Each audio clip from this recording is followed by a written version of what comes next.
estar haciendo. Muy bien. Hemos estado, esta es nuestra tercera sesión. Estuvimos trabajando con el marco legal de la educación media, con el marco para la excelencia, el marco legal de la educación media superior, que fue el artículo tercero constitucional, y nos metimos ya un poco a lo que es la nueva escuela mexicana. Entonces, hoy vamos a retomar un poco lo que es la nueva escuela mexicana para que nos quede clarísimo y nos vamos a meter con el marco curricular común de la educación media superior, que yo creo que nos va a tomar un poquito de tiempo. Entonces, nos iríamos con esas partes en cuanto a hoy. Entonces, pues vamos con la nueva escuela mexicana. Habíamos estado nosotros viendo que la nueva escuela mexicana está totalmente alineada al artículo tercero constitucional, que el artículo tercero constitucional es el primer artículo que tenemos desde la Constitución, pues, de 1917, digamos que prácticamente en 100 años, porque se reformó en 2019, cuando cumplió 102 años nuestra Constitución. Es la primera vez que tenemos un artículo tercero constitucional que de manera explícita nos habla de un enfoque de derechos humanos, pero también de una igualdad sustantiva, que es este acceso a las mismas oportunidades, el acceso al goce, el ejercicio de los derechos y de las libertades fundamentales. Nos habla también de la cultura de paz, nos habla de la mejora continua y nos dice muy claro que se va a priorizar el interés superior de niñas, niños, adolescentes y jóvenes en cuanto a que lleguen a la escuela, que puedan estar en la escuela, la accesibilidad, el acceso, pero también que puedan estar y que participen en los servicios educativos. Ayer me pedían esta presentación, ya está junto con la grabación de ayer, les puse esta presentación. Nos dice también en su fracción 2 que el servicio educativo que brinde el Estado será de excelencia. ¿Y qué es excelencia? La excelencia va a ser entendida como el mejoramiento integral constante que promueve el máximo logro del aprendizaje. Habíamos estado trabajando en en los últimos años con la reforma integrada a la educación media superior, la RIEMS, que tenía el enfoque basado en competencias, y con la de Peña Nieto, que fue el de aprendizajes clave, que también lo conocemos como MEPEO. Habíamos estado trabajando en calidad, y calidad implica llegar a estándares. Bueno, ahorita a mí sí me parece una reforma muy fuerte, porque ahorita el foco no está en lograr los estándares de calidad, sino que el foco está en, con base en el contexto, con base en lo que tenemos en el plantel y lo que rodea al plantel, apuntarle al máximo logro del aprendizaje, con esta igualdad sustantiva que implica una inclusión, con este enfoque de derechos humanos que también implica una perspectiva de género y una cultura de paz. Con todo eso, apostarle al máximo logro del aprendizaje, a la excelencia. ¿Para qué ese máximo logro? Para que nuestros estudiantes desarrollen el pensamiento crítico, es decir, sepan argumentar, sepan fundamentar sus opiniones, sepan buscar información, puedan definir qué es cierto, y, bueno, más bien, puedan definir qué es cierto y qué no es cierto, puedan tener una libertad de elección en la información, sepan buscar sus fuentes de información, pero también tengan un desarrollo en todas las áreas, que tengan conocimiento que obviamente les va a permitir tomar esas decisiones. Pero además de todo esto, fortalecer los lazos entre escuela y comunidad. Partimos del aula, permeamos la escuela y a través de ahí nos salimos hacia la comunidad. Eso es lo que quiere el servicio educativo. Y entonces, con eso que quiere, en el capítulo 11 se habla ya de la nueva escuela mexicana. ¿Qué es la nueva escuela mexicana? La nueva escuela mexicana es un instrumento. La nueva escuela mexicana es la forma en la que el Estado busca que el artículo 3º constitucional sea una realidad. Esa es la nueva escuela mexicana. Digamos que es el modelo educativo de la nueva, el gobierno de Andrés Manuel López Obrador. Eso es lo que es la nueva escuela mexicana. Y dice que el artículo 11, que a través de la NEM, de la nueva escuela mexicana, el Estado, acuérdense que el Estado, bueno, es el gobierno federal, más todos los gobiernos que lo apoyan, buscará la equidad, esa equidad que estamos viendo desde la igualdad sustantiva, la excelencia y la mejora continua, para lo cual colocará al centro de la acción pública el máximo logro de aprendizaje de niñas, niños, adolescentes y jóvenes. Va a tener como objetivos el desarrollo humano integral del educando, reorientar el sistema educativo nacional, que eso ya lo hizo en 2020, eso salió en 2019. En 2022, tanto en tanto en educación básica como en educación media superior, se reformularon planes y programas de estudio, incidir en la cultura educativa mediante la corresponsabilidad, que en nuestro caso lo está haciendo a través de dos vertientes. Una de ellas es el Comité Escolar de Administración Participativa, el CEAP, que está totalmente en las escuelas federales, en los planteles federales, subsistemas federales, y la otra es por medio del PAEC, del programa Aula, Escuela, Comunidad. Y precisamente por este último, por el programa Aula, Escuela, Comunidad, pretende impulsar transformaciones sociales dentro de la escuela y en la comunidad. Venir del aula, incidir en la escuela y después pasarse a la comunidad. Esa es la nueva escuela mexicana. Ahora, el 17 de agosto de 2022 salió el acuerdo por el que se regula la implementación del MESEMS. Salió ese acuerdo ahí. Al año siguiente, el 9 de agosto del 2023, sale un nuevo acuerdo que afina, que le da una mejor forma a ese acuerdo de 2022. ¿Y cómo está la nueva escuela mexicana? En este acuerdo, aparte de lo que ya acabamos de leer, también dice que se va a fomentar en las personas una educación basada en la identidad, el sentido de pertenencia y el respeto desde la interculturalidad, para considerarse como parte de una nación pluricultural y plurilingüe.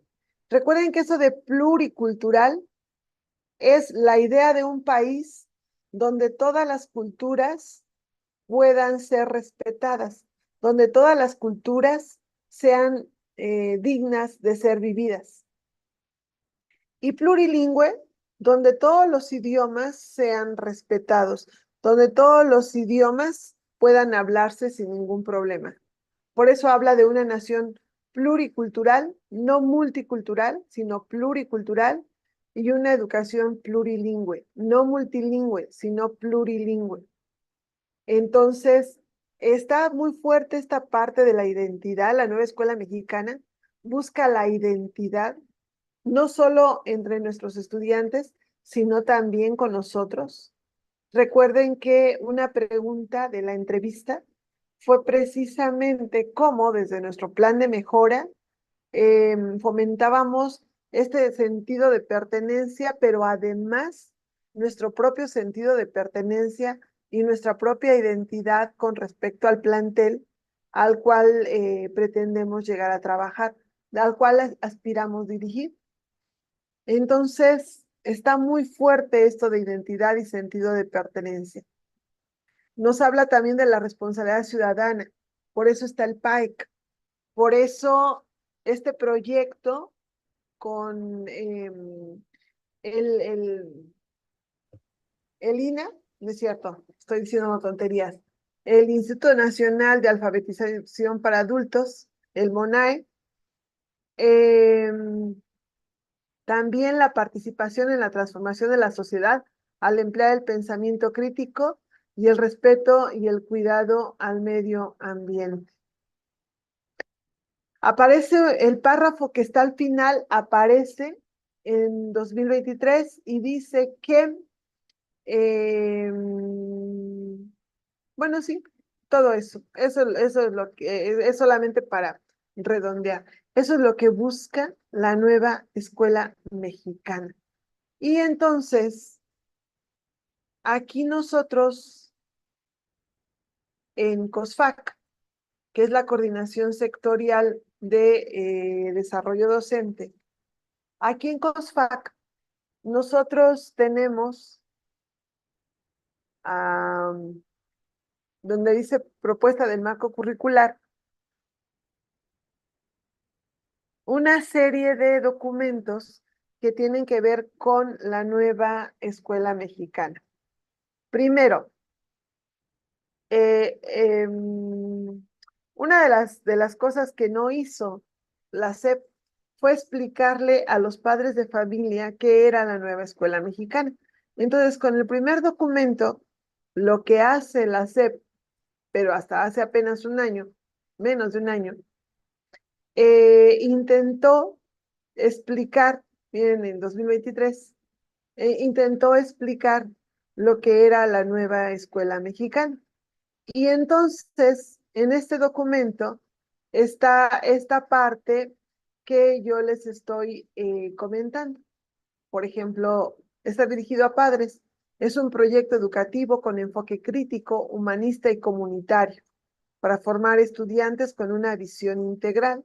Es decir, educar no solo para adquirir conocimientos y habilidades cognitivas, sino también para conocerse, cuidarse y valorarse a sí mismos.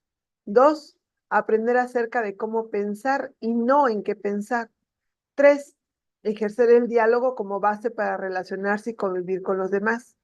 4, adquirir valores éticos y democráticos. 5, colaborar e integrarse en comunidad para lograr la transformación social.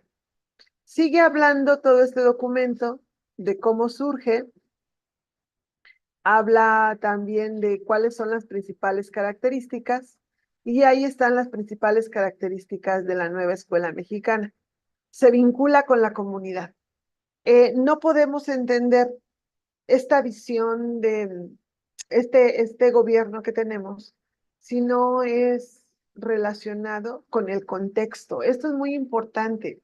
De aquí surge también esta cuestión de gobernanza donde en los planteles podemos hacer y tenemos que hacer una gestión adecuada a nuestro contexto, a nuestra comunidad escolar, a lo que tenemos alrededor y lo que necesitan nuestros estudiantes. Entonces, estamos muy vinculados con la comunidad. La otra es el enfoque humanista. Decididamente habla de derechos humanos, muy fuerte habla de derechos humanos. La otra lo que pretende es la valorización a docentes. Tiene un nuevo enfoque pedagógico, que en nuestro caso es por progresiones de aprendizaje, que realmente es algo diferente a todo lo que habíamos tenido antes, realmente es muy diferente. Y la otra habla de una trayectoria académica, habla de un plan 023, es decir, habla de que los mexicanos desde los 3 meses de edad, entran a educación inicial y van teniendo una trayectoria académica que pasa por educación inicial, preescolar, primaria, secundaria y, eh, y termina en media superior y superior. Perdón. Permítanme un momento, perdón.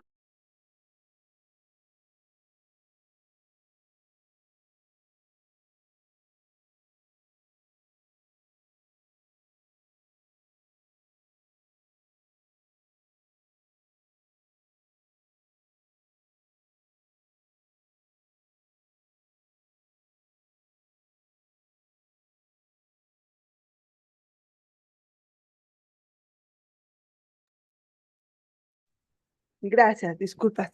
Entonces, em, hablamos de esa trayectoria académica, ese plan 023 que tenemos en las escuelas. No es cierto que tenemos como mexicanos. Entonces, de manera general, es lo que nos está diciendo este documento. Este documento no nos lo piden, pero yo se los puse en la guía. Entonces, Juan Pablo Arroyo, que fue el primer subsecretario en este gobierno, sacó un documento que se llama Orientaciones Pedagógicas para la Nueva Escuela Mexicana. Y en ese documento que se llama Orientaciones Pedagógicas para la Nueva Escuela Mexicana, nos habló de 8 principios. Esos 8 principios los puedo ver de una manera muy bonita en una infografía que está acá. Y son estos principios. Primero, el fomento de la nueva escuela mexicana fomenta la identidad con México. Nosotros vamos a tener para cuarto semestre el recurso sociocognitivo de conciencia histórica, cuyos aprendizajes de trayectoria están muy dirigidos a este fomento de la identidad con México.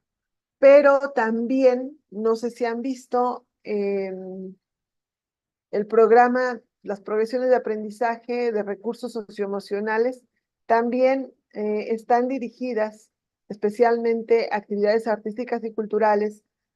Tiene una parte de dirección hacia la identidad con México. Para nosotros, especialmente para las directoras y los directores, nos están pidiendo que fomentemos esa identidad y el sentido de pertenencia cultural e histórica. El segundo es responsabilidad ciudadana. El PAEC entra totalmente aquí. Y en esta responsabilidad ciudadana es que nos piden que el proyecto, el PAEC, vaya hacia la comunidad y lo trabajemos a partir del proyecto escolar comunitario. También uno de los recursos socioemocionales que hay que desarrollar es el de responsabilidad ciudadana. El tercero es honestidad, la honestidad dentro de esa comunidad. La otra es participación en la transformación de la sociedad, que tiene que ver también con el PAEC. De hecho, hay un recurso, hay un ámbito de formación socioemocional que es práctica y colaboración ciudadana. Respeto a la dignidad humana. Está en el número 5, pero quizá debería ser el 1, porque precisamente habla de el respeto a los derechos humanos. La otra es la interculturalidad, el otro principio, que precisamente es reconocer, respetar y apreciar esa diversidad cultural y lingüística para convertirnos en un país pluricultural y plurilingüe. Esto que también está muy fuerte, la cultura de la paz. De hecho, de pronto en mi plantel no hay mucha información y hoy vi que amaneció una manta, o a lo mejor la pusieron ayer y yo no me di cuenta hasta hoy. Amanece una manta o hay una manta que habla de cultura de la paz. No sé exactamente por qué. Asumo que debe haber un movimiento por parte de la SEMS que está hablando de cultura de paz. Bueno, este es el séptimo principio. Mm, Y el octavo, que tiene que ver mucho también con esta parte en que no estamos solos, que el gobierno de nuestro presidente es un gobierno que se pretende de puertas para adentro, pero aún así, pues estamos vinculados a actores internacionales. Y bueno, está muy claro lo de respeto a la naturaleza, que también está hilado, obviamente, a la Agenda 2030. Y estos son entonces los 8 principios de la nueva escuela mexicana. Tenemos también 4 ejes prioritarios. Me llama la atención que ahorita no tengamos las líneas de política pública que nos habían estado acompañando en todos los procesos. No sé si ustedes se acuerdan, pero cuando Nora Rubalcaba toma la subsecretaría, se va Juan Pablo Arroyo, llega Nora Rubalcaba. Juan Pablo Arroyo siempre nos habló de las 6 políticas, de las 6 líneas de política pública. Llega Nora Rubalcaba y nos habla de 4 ejes prioritarios. Y para ella, los 4 ejes prioritarios son estos: la revalorización del magisterio, eh, pero no tanto laboral, sino de reconocer a docentes como agentes fundamentales del proceso educativo, con pleno respeto a sus derechos a partir de su desarrollo profesional, mejora continua y vocación de servicio. Probablemente de aquí surge esta idea de autonomía en la didáctica. Al revalorizar y dignificar a los docentes, estamos hablando de reconocerlos como profesionales de la educación, no como niños ni como técnicos de la educación, sino como profesionales. Y entonces nos dan ahora la facultad de decidir las estrategias metodológicas para abordar las progresiones de aprendizaje y trabajar las metas de aprendizaje. El segundo eje prioritario, cuando llega Nora Rubalcaba, es infraestructura. Que bueno, ustedes saben qué es lo que más nos falta y pues nos están hablando mucho, o eran las líneas de política pública que nos hablaban de buscar financiamiento a través de la vinculación con instancias externas, con egresados, porque realmente no nos dan mucho dinero para infraestructura. Pero bueno, ese es el otro eje prioritario. El tercero, y que nos toca a nosotros, y que es muy importante, es la gobernanza. Aquí hay 3 conceptos importantes en esta cuestión de gobernanza.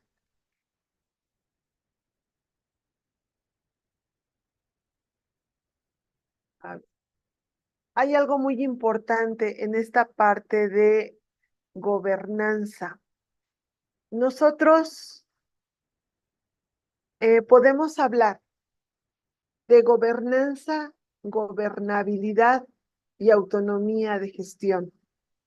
Cuando tenemos un estado o un gobierno estatal o un gobierno municipal o un gobierno de cualquier tipo, cuando tenemos un estado que sabe que tiene que gobernar, que lo sabe, pero que además ejerce ese gobierno y eh, el pueblo, acuérdense que somos una democracia, por lo tanto, hablamos de pueblo porque somos una democracia, y que el pueblo le reconoce que tiene la capacidad, el poder y que debe ejercer ese gobierno, hablamos de gobernabilidad. Podemos estar considerando que actualmente tenemos gobiernos sin gobernabilidad. Por ejemplo, quizá Guerrero, el gobierno estatal de Guerrero, podría ser un gobierno sin gobernabilidad. Se le están saliendo mucho las cosas de control.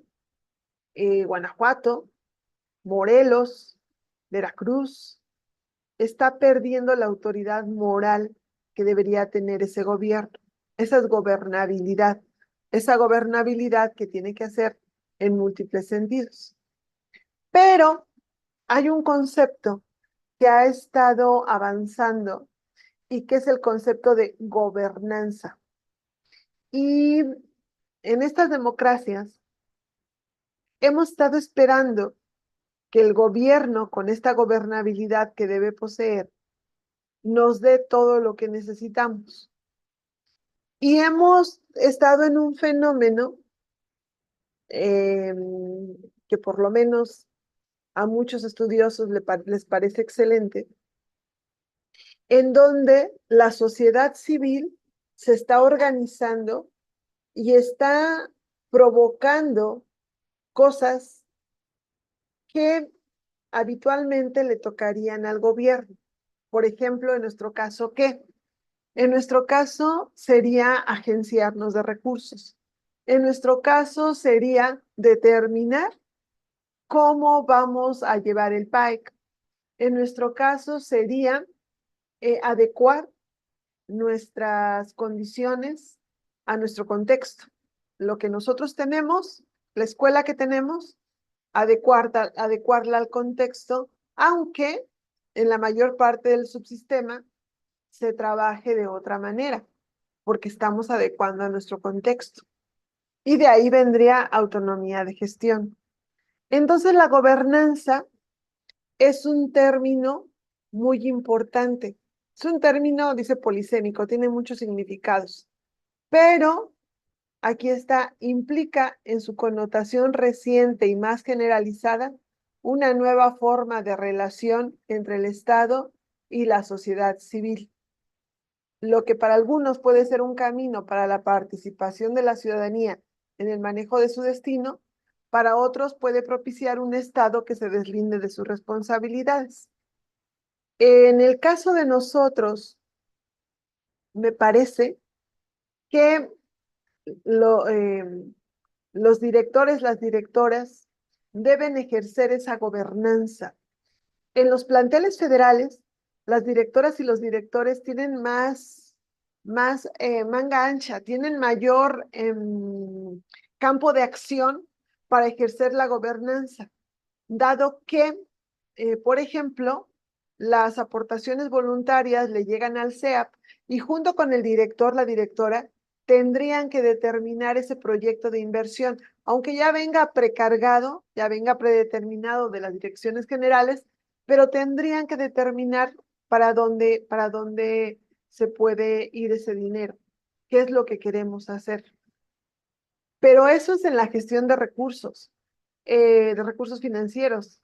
Hablando de la gestión o hablando de la parte académica que le toca a los subdirectores académicos, también podríamos tener una gestión que vaya mucho más a una gobernanza que implique que vamos a trabajar y hacer vívido lo que dice el artículo 3º constitucional.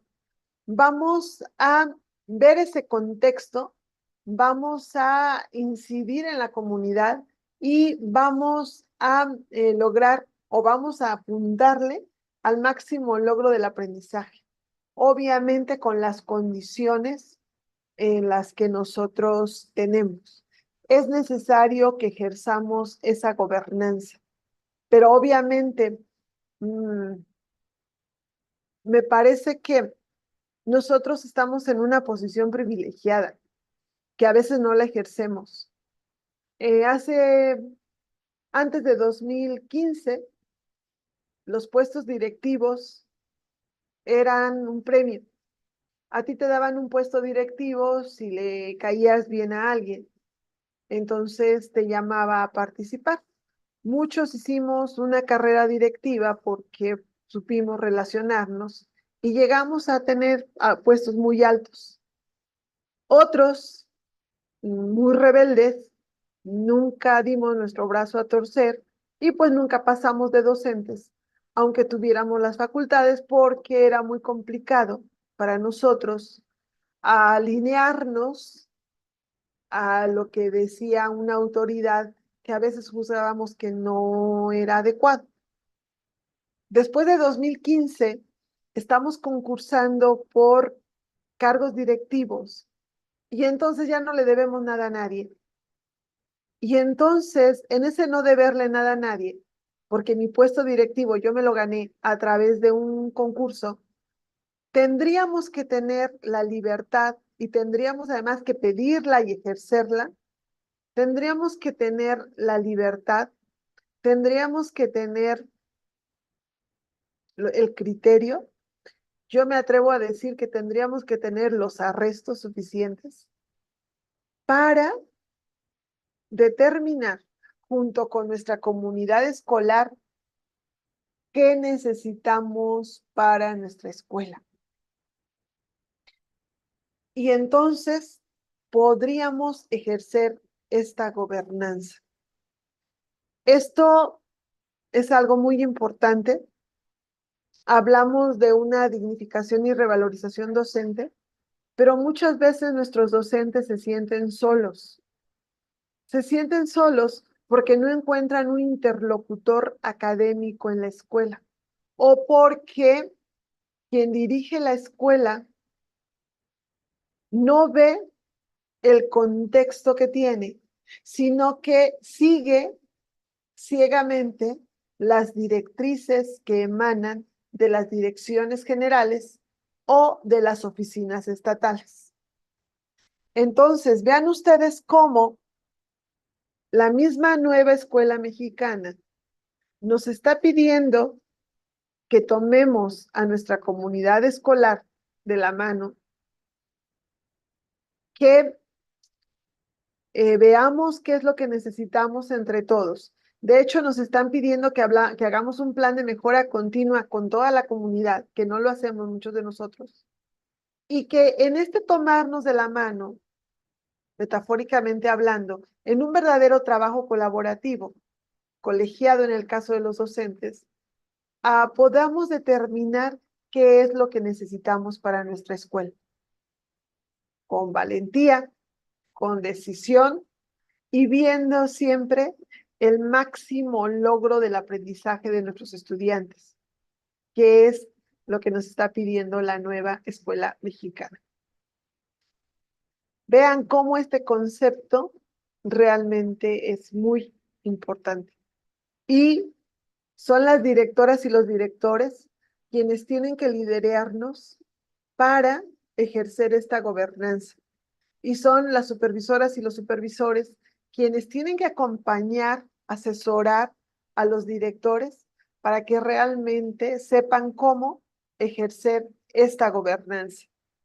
Y también habrá una gobernanza, en cierto sentido, en las aulas, porque para eso tenemos este concepto que está en el acuerdo 090823, denominado autonomía en la didáctica, que le permite a nuestros docentes implementar estrategias metodológicas, didácticas, pedagógicas, que ellos consideren para abordar las progresiones de aprendizaje. Es un concepto muy interesante.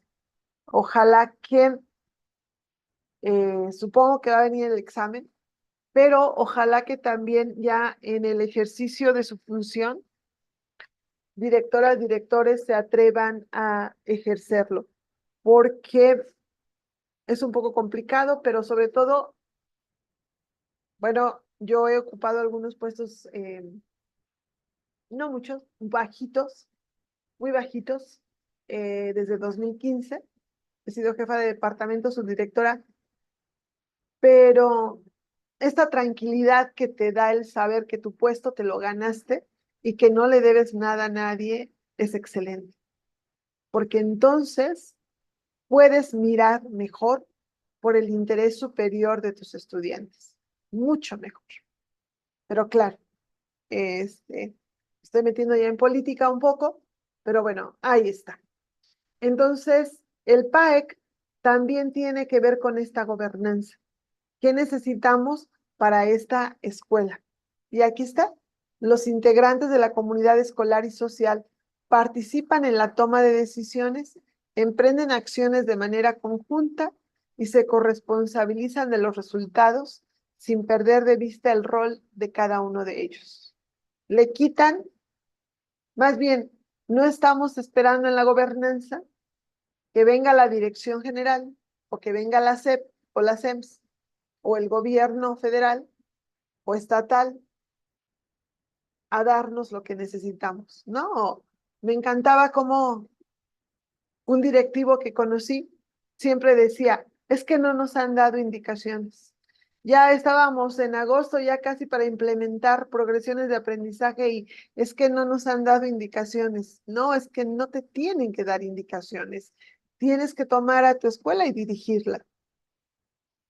Y bueno, el cuarto eje prioritario para la nueva escuela mexicana son los contenidos, que tiene que ver precisamente con este nuevo marco curricular.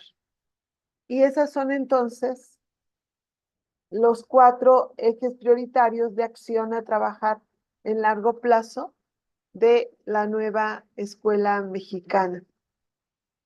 Hay una infografía también de qué es la nueva escuela mexicana, pero tiene que ver mucho con lo primero que les leí del documento para padres y que es un proyecto con enfoque humanista que la SEP está implementando con el objetivo de reorientar el sistema educativo nacional para promover la formación integral de las y los estudiantes.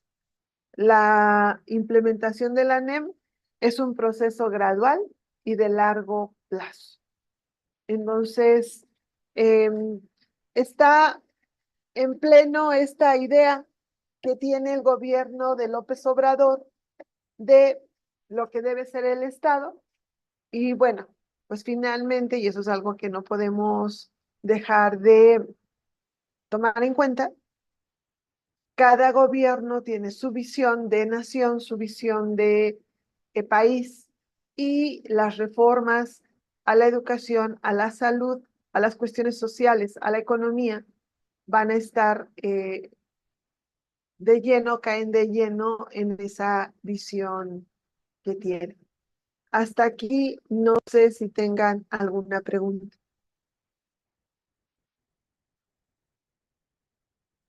Maestra, yo solo las infografías que nos acaba de presentar están también en Classroom o, bueno, el link o ese, ¿dónde lo encontramos para los Lo descargamos? de la nueva escuela mexicana, Sí, esto que acaba de presentarnos, ajá. pues acá. Y está también en Fa- la guía. Les puse en la guía, les puse los enlaces para irse ahí. Lo que les presenté, lo que está en negro, no, eso es una mía, pero se las voy a poner también ahorita que les ponga la grabación. Lo que les puse, Perfecto. no, recuerden lo que les estaba comentando. Tengo mucho material, entonces de pronto en lo que les voy explicando, recuerdo que está ahí y ya lo saco.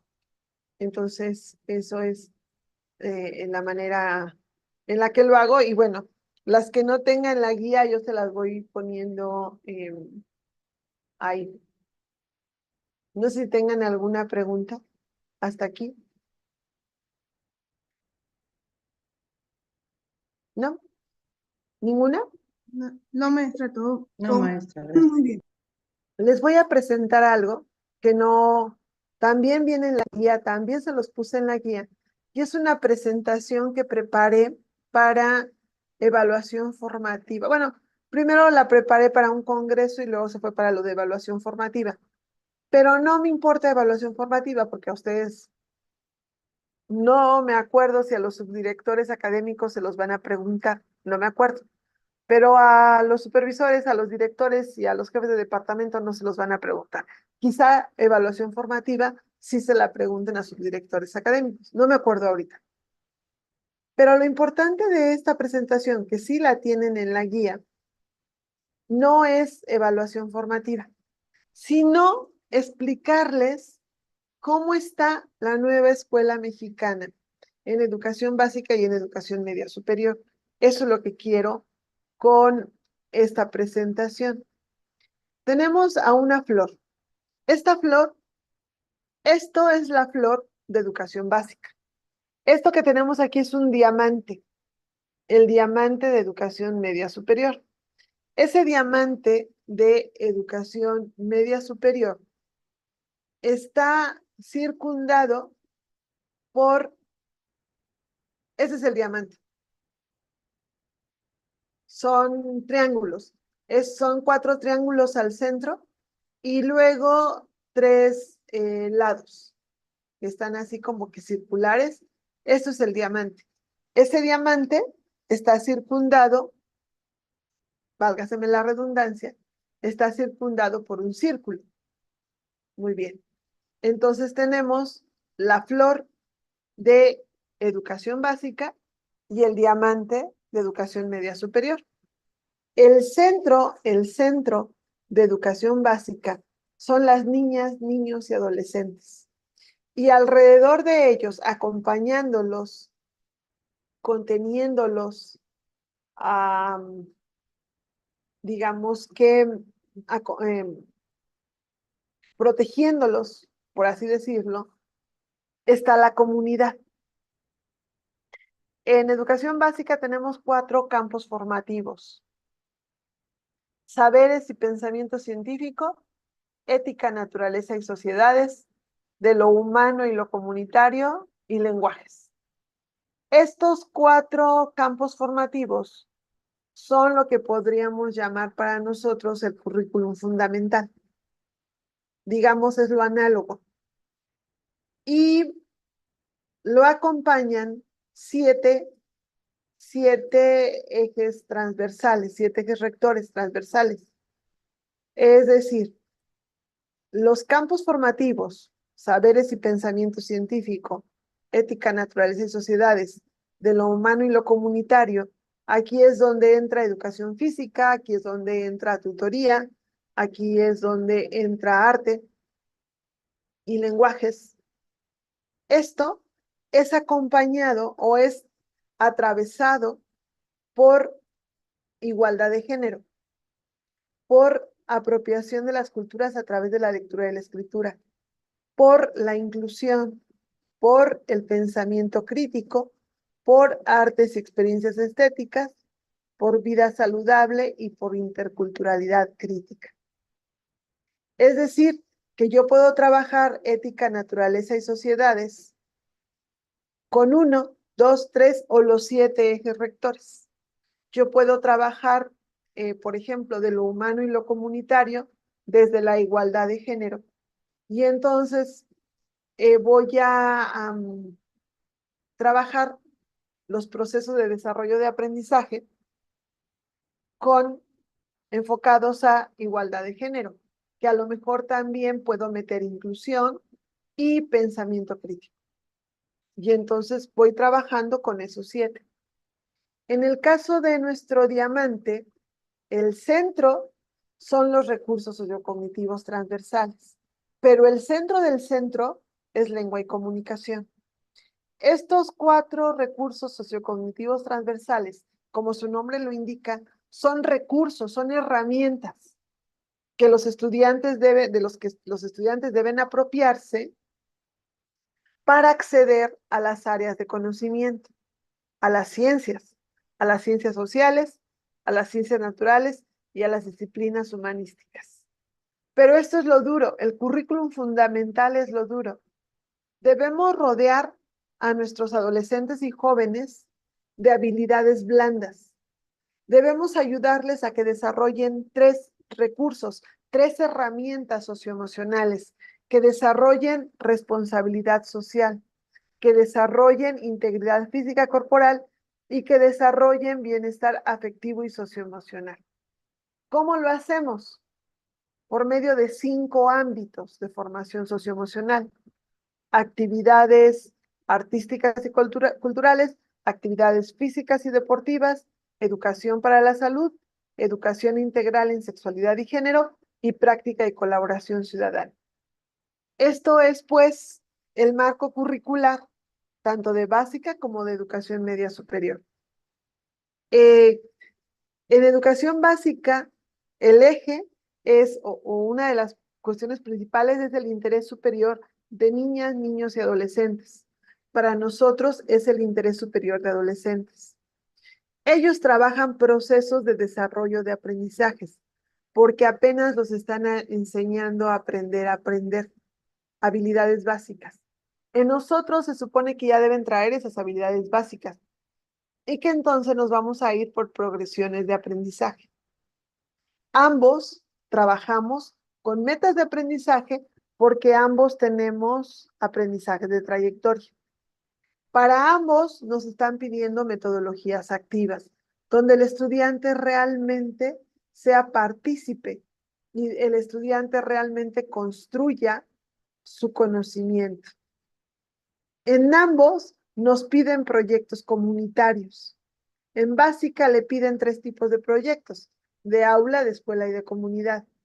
A nosotros nos piden un programa, el programa aula, escuela, comunidad, que abarca pues lo de ellos. En ambos hablamos de evaluación formativa, que es la evaluación tal como la concibe la nueva escuela mexicana. Una evaluación que no sea solo para calificar, como lo hemos hecho tantos años los docentes de media superior, sino una valoración que te permita ver a los alumnos y que te permita ayudarlos a formarse. No una evaluación punitiva, sino una evaluación formativa. Y también en ambos hablamos de la transversalidad, multidisciplinaria, interdisciplinaria y transdisciplinaria. En los dos nos piden trabajo colegiado, que es ese trabajo colaborativo que hacen nuestros docentes, pero mirando la mejora de los aprendizajes. En educación básica, como son profesores de carrera, estudiaron para ser profesores, tienen, se supone, muy fuerte los fundamentos pedagógicos y didácticos, les están dando autonomía para hacer lo que tengan que hacer. Como un médico, a un médico no le dices que haga. Un médico tiene el caso y de lo que sabe aborda el caso. Un arquitecto no tiene un supervisor que le diga que haga. Ve lo que necesitan y lo aborda. A los docentes, desgraciadamente, durante muchos años nos han dicho lo que tenemos que hacer. No estamos acostumbrados a eso. Y entonces, en esta dignificación y revalorización docente, a ellos les respetan esa autonomía profesional. Nosotros no somos docentes de carrera, somos médicos, abogados, psicólogos, veterinarios, etcétera.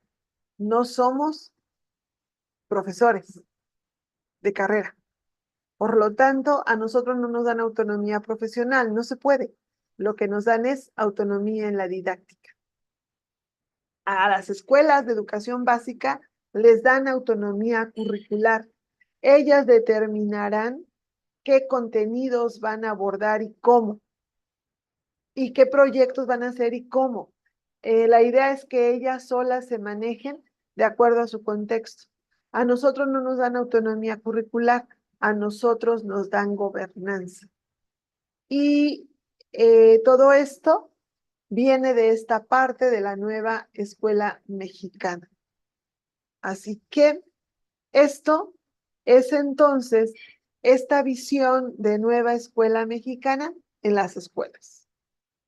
Mañana entonces nos vamos a meter ya a lo que sería el MESEMS, el marco curricular común de la educación media superior y lo que nos piden a cada uno de nosotros para ese MESEMS. Hasta aquí, no sé si tengan alguna duda,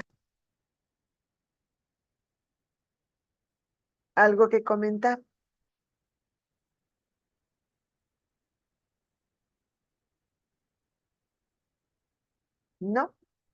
Entonces, hemos visto hoy cómo lo que es la nueva escuela mexicana.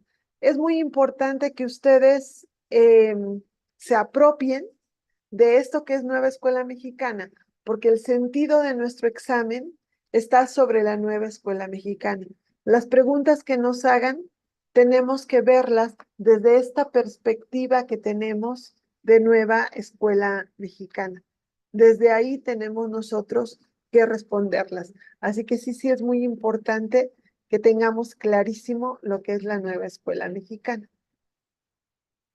Si no tiene ninguna pregunta, entonces por hoy yo le dejo aquí y entonces nos estaríamos viendo mañana. Mañana estaríamos abordando ya lo que es el MESEMS. Solo unas diapositivas que les mostré hoy no están en la guía, se las pongo junto con la grabación por ahí de las 9:30 de la noche, 10, y entonces estaríamos viéndonos. Que tengan ustedes excelente noche. Gracias, Hasta maestra. Igualmente, gracias, maestra.